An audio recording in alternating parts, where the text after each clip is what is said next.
करवा चौथ व्रत कथा इन हिंदी करवा चौथ की कथा। आइए पढ़ते हैं करवा चौथ की कहानी।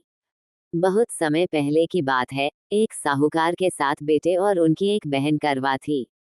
सभी सातों भाई अपनी बहन से बहुत प्यार करते थे, यहाँ तक कि वे पहले उसे खाना खिलाते और बाद में स्वयं खाते थे। एक बार उनकी बहन ससुराल से मायके आई हुई थी। शाम को भाई जब अपना व्यापार व्यवसाय बंद कर घर आए तो देखा उनकी बहन बहुत व्याकुल थी। सभी भाई खाना खाने बैठे और अपनी बहन से भी खाने का आग्रह करने लगे, लेकिन बहन ने बताया कि उसका आज करवा चौथ का निर्जल व्रत है और वह खाना सिर्फ चंद्रमा को देखकर उसे अर्घ्य देकर ही खा सकती है। चूंकि चंद्रमा अभी तक नहीं निकला है, इसलिए वह भूख प्यास से व्याकुल हो उठी है। सबसे छोटे भाई को अपनी बहन की हालत देखी नहीं जाती और वह दूर पीपल के पेड़ पर एक दीपक जलाकर चलनी की ओट में रख देता है।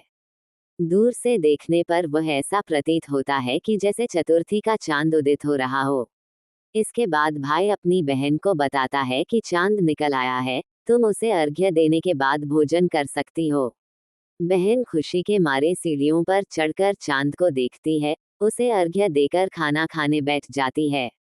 वह पहला टुकड़ा मुंह में डालती है तो उसे छींक आ जाती है।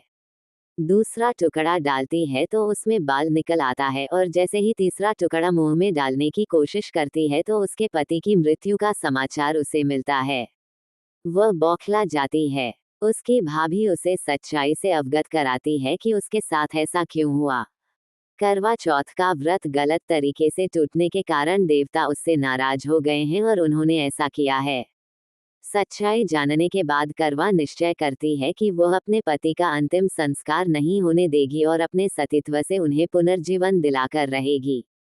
वह पूरे 1 साल तक अपने पति के शव के पास बैठी रहती है, उसकी देखभाल करती है। उसके ऊपर उगने वाली सुईनुमा घास को वह एकत्रित करती जाती है। 1 साल बाद फिर करवा चौथ का दिन आता है। उसकी सभी भाभियां करवा चौथ का व्रत रखती हैं। जब भाभियां उससे आशीर्वाद लेने आती हैं तो वह प्रत्येक भाभी से यम सुई ले लो, पिया सुई दे दो, मुझे भी अपनी जैसी सुहागिन बना दो, ऐसा आग्रह करती है। लेकिन हर बार भाभी उसे अगली भाभी से आग्रह करने का कह चली जाती है।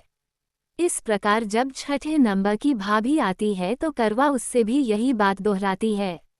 ये भाभी उसे बताती है कि चूंकि सबसे छोटे भाई की वजह से उसका व्रत टूटा था, अतः उसकी पत्नी में ही शक्ति है कि वह तुम्हारे पति को दोबारा जीवित कर सकती है, इसलिए जब वह आए तो तुम उसे पकड़ लेना और जब तक वह तुम्हारे पति को जिंदा न कर दे, उसे नहीं छोड़ना।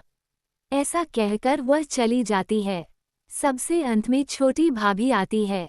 करवा उनसे भी सुहागिन बनने का आग्रह करती है, लेकिन वह टालमटोली करने लगती है। इसे देखकर वह उन्हें जोर से पकड़ लेती है और अपने सुहाग को जिंदा करने के लिए कहती है। भाभी उससे छुड़ाने के लिए नोचती है, खसोटती है, लेकिन करवा नहीं छोड़ती है।